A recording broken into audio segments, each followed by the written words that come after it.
Bonjour and welcome to all of you comic book geeks, readers and collectors. This is the special one for collectors. Listen, if you're a geek and a reader, you are welcome, but this is my back issue haul. I haven't done, usually it's a regular weekly edition if you're new here. If you're not, welcome back everyone, sexy subscribers, you know I love you. Threads, friends, you know I love you too. Anyone who's commenting, yeah, there's so much love. There's too, can there be such a thing as too much love? I don't know. The only other thing I do know is that you can't have too much love for back issues. If you are a comic book collector like I've been for probably the best part of 50 years now. Sounds like I'm moaning, but I'm not. I love it. And I've got two new batches here. It's all Marvel. So I'm sorry. I do try and balance it out every other week. If you do follow some of my old videos, I do try and balance it out. But do you know what? Marvel's where it's at. And I'm going from Silver Age to modern, all the way, courtesy of Jamie, without his faithful assistant Lizzie, because I caught him off guard and he's giving her more time off. He is too good. He's too good to her. So thank you to Jamie at New Dawn Comics in Rayleigh, Essex, and as always, Paul, Comics and Fantasy in Hornchurch, also Essex. I know it's a bit Essex based, but obviously that's where I live and that's where they are. So I can't help that. But they are two fine purveyors of both old and new comics. So links are in the description page if you want to catch up with them. Where should we start? We're going to start with the oldest. We're going to start with Silver Age. So this is what I've picked up. Not just this week, to be fair, because I skipped a couple of weeks. I'm probably covering just the last 2 or 3 weeks in back issues. But here we go. Let's start off with not the most amazing run of Avengers, to be fair. Come on. I know we're late 60s now, yeah, issue 37. And it's Don Heck. Yeah, these aren't the best, but at least Wanda, he's almost red there. She's almost what keeps us. I know I mentioned this last time. Is how the Scarlet Witch was purple back in the Civil Age. I don't know whether it was because the colouring. She's not even in that one. I know, but here we go.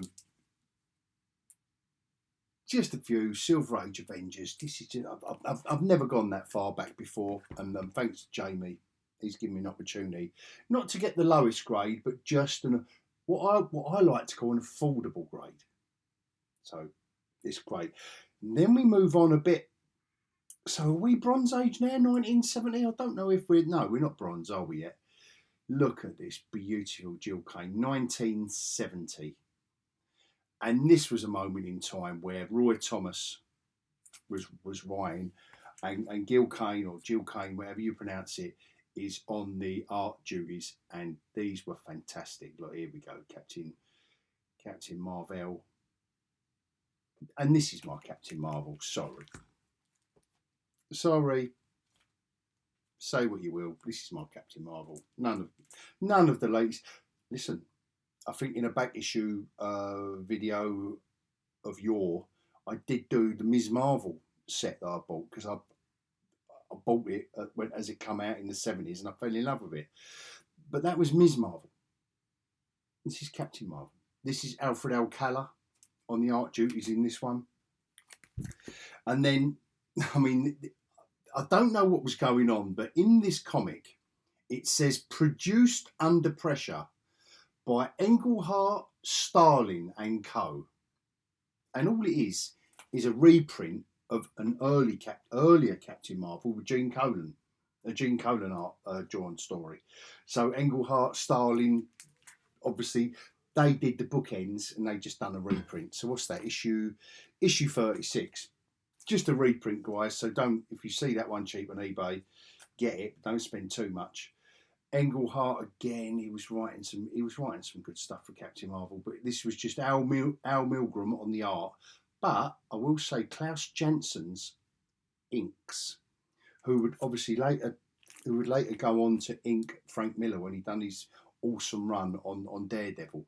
So early Klaus Jansson, and again, you're kind of getting just your standard Captain Marvel here. But by 1976, Chris Claremont is writing it.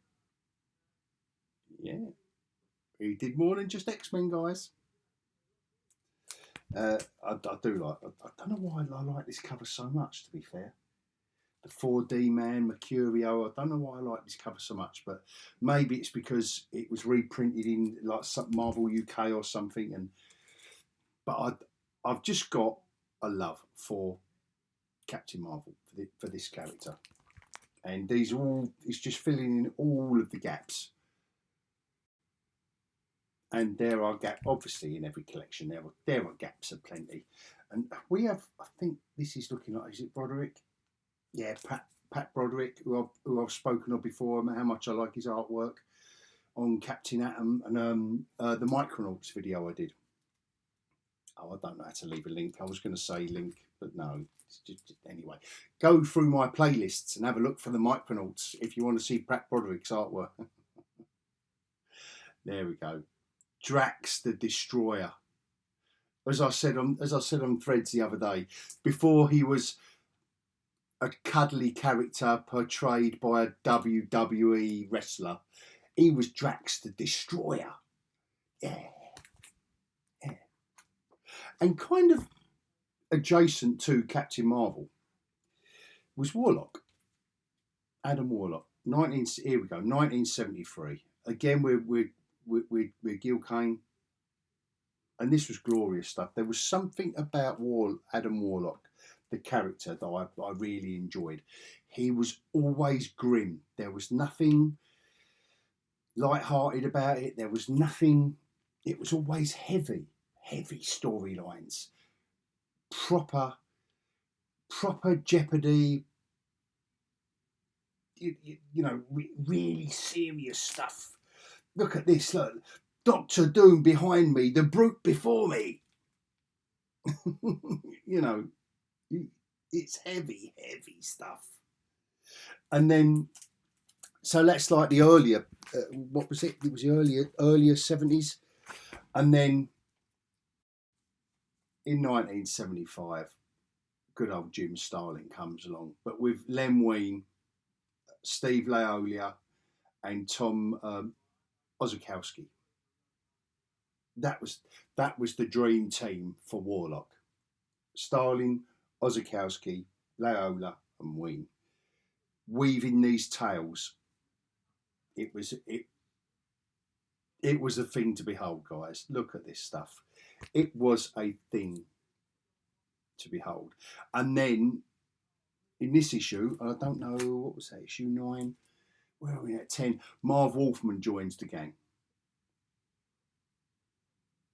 And if you're watching this video, I don't think I need to, introduce Marv Wolfman into the fray and tell you what he did and what he went on to do and blah, blah. It was just good. It was just good. Peak 70s Marvel. Bronze Age. Love it. Look at that. The most remarkable menace you've ever seen. Star Thief. Come on. It's great. It's just great stuff. Why they put suddenly on issue 14, they put the power of at the top. Anyway, by next month, or actually this was bi-monthly at the time, I do believe. November, yeah. Even longer than that, to be fair. But anyway, by the next issue, it's gone. look who we've got. You've got Starling doing Warlock and Thanos, and there's good old early days of Gamora. This is the good stuff, as far as I'm concerned. Jim Starlin, Bronze Age Marvel. Gil Kane, Warlock. An odd bod. Whenever I can pick them up, I just bought these when they came out, but they've gone over the years. They went when I had the shops and etc. etc. So it's just a little issue 7. So John Byrne FF, come on. I am on a mission to get this run back. I know the film's coming out soon. John Byrne did a landscape edition. Now, recently, I have moaned and groaned about the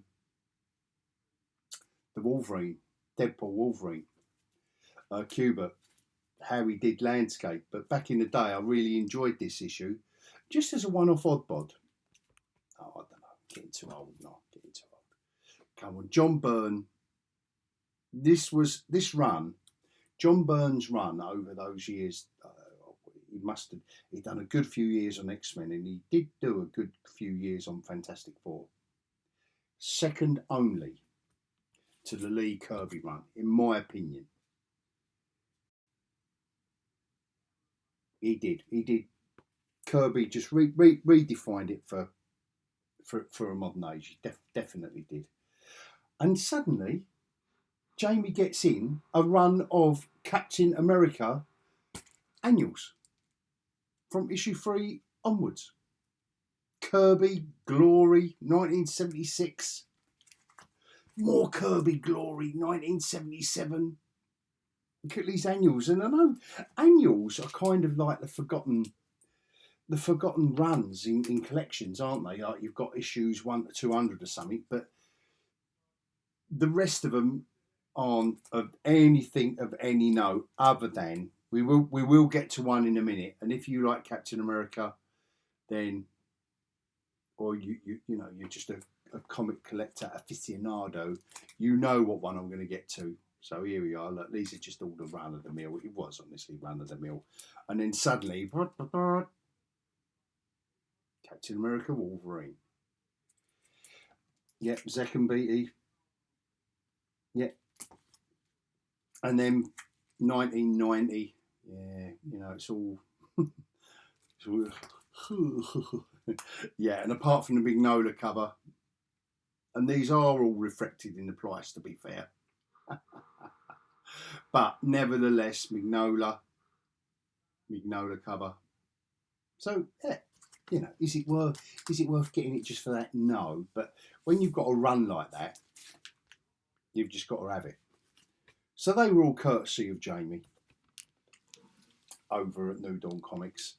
And then continuing my run back over to Comics and Fantasy in Hornchurch, Essex, via Paul. Hello, Paul. Couple of Iron Mans and the David Michelin, Bob Layton run. This was the top of the shop for Iron Man for me. I know I grew up with it. I know I was at a certain age and you're influenced by it.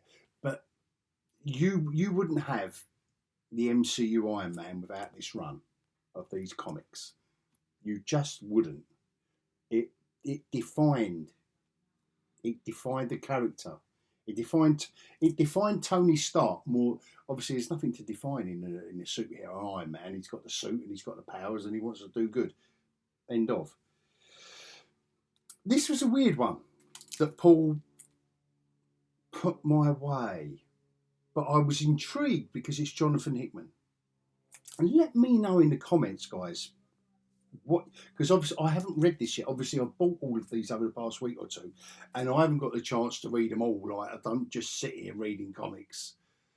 I wish I could though. But the covers are wonderful. Bit of Galactus there. This Shield, I didn't even know this Shield series existed. I don't even know what's going on that cover. Haven't got a clue. But the covers are glorious. So just bought, and like I've said in previous times, sometimes when these little sets come up, you know, your local comic shop just needs to move them on. They're part of a bigger collection and they've got all the key issues. But other than that, they just need to move on. I think that's a lovely cover, that. The artwork on the covers is superb, including these ones as well. Just when I thought I had all of the Annihilation, War of the Realms, what was the other one? War of Kings, whatever it was, King of the Realm, and all that. But look at these covers. Look, they're glorious. And I thought, and then Paul comes up with, no, there's a few more you haven't got. A 3-issue miniseries, Giant Man, War of the Realms. Worth it for the covers, for the money. Worth it for the covers alone. And then here more War of the Realms, which I didn't have. But it was a great storyline. It was, and they're obviously pulling Thor into it to a greater extent. And look at this cover, guys. Look at this cover. Wolverine, Punisher, and Valkyrie. I mean, come on. Surely they could be the new Defenders. I'd love to see them 3 characters all drawn together. This is, War of the... Look at who we've got there. Wolverine, Iron Fist, Captain America. Look at the bottom there. For anyone who didn't get these War of the Realm, the War of the Realm stuff was very, very good.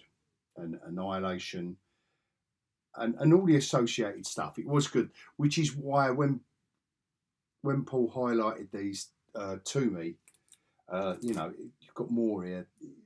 Well, all of the Avengers on the top, all of the Avengers and the X-Men there, to be fair, guys. Look. Black Panther, She-Hulk, Daredevil, Deadpool, you know. Everything was thrown. Everything was thrown at at this crossover event. And you know how much I hate crossovers. If you're a fan of my videos, you know how much I hate them. But my God, did they make it work with all that lot. And then we've got this little run of Thor. Jason Aaron obviously he's had a good couple of goes at Thor. The artwork in this by Del Mundo is, shall we say, it's an acquired taste. I mean, I like it. I mean, this is a great cover.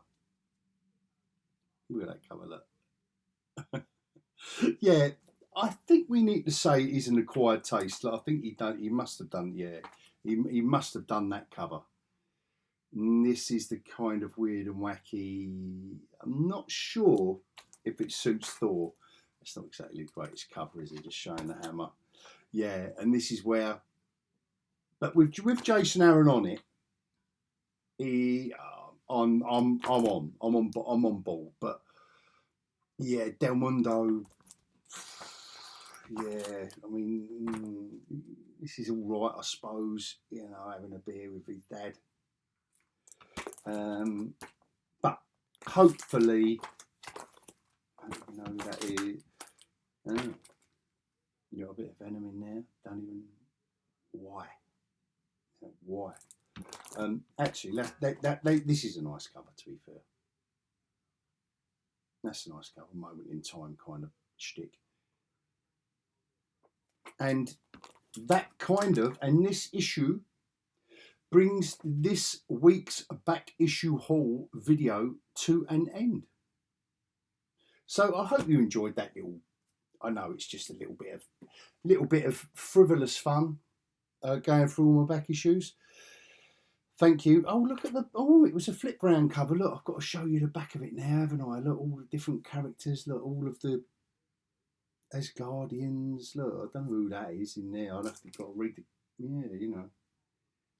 But they're all there, aren't they? And Goat Man. Looked like he was smoking a cigar then. I thought it was Sergeant Fury, but he reincarnated as a goat.